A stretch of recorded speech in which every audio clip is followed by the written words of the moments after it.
More trans insanity. We have videos of a 13-year-old boy in a public school in Oregon who is literally hijacking girls. He is coming up to girls, knocking them down, sucker punching them, beating them. And the school, of course, is being very, very coy about what this is all about. It is a kind of a stunning thing when you think about it. We have 3 videos so far that we can't show you of this boy attacking and beating girls. The boy had a pattern of violent behavior that should have been addressed much sooner. Many people, though, have exclusively blamed the 13-year-old himself. While his actions deserve punishment, it is unbelievable why the school, who knew that this kid had violent tendencies, and allowed this to happen 3 times before anybody bothered to intervene at least. Yeah. And again, this is not surprising, right? If a kid comes in and makes a gun shape with his or her fingers, oh man, you get the SWAT team there. You know, you'll have suspension, you'll have mandatory counseling, guns are bad.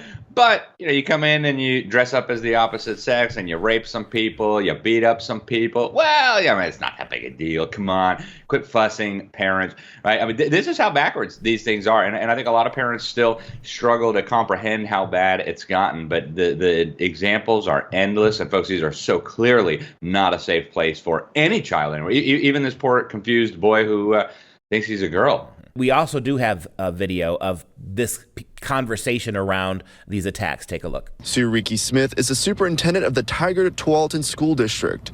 Around mid-morning, she says Hazelbrook Middle School received an email that contained a credible bomb threat to the campus. Reiki Smith says this threat and others made towards the district over recent days was connected to a viral video on social media. In it, you see a student pull another student to the ground. The student on the ground appears to be repeatedly punched in the face and their hair is pulled. These are minors, not only the originator and the victim, but children who are in the hall.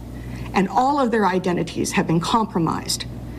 And no permission was given. And yet, we seem to think that in this age of social media, we can take those videos and we can post them wherever and have no sense of responsibility to the impacts on those children. Notice the identities were exposed. This is the problem, right? Not the beating, not the lawlessness in the schools, not the preferential treatment for a boy in a skirt beating up girls. It's their identities, Alex, that have been compromised. And that poor trans boy now is suffering for his identity. And this is the real problem here. And here, the other thing that gets me is, how do we know that these so-called bomb threats, how do we know they weren't placed by trans activists who believe that kid is being persecuted just because he's trans?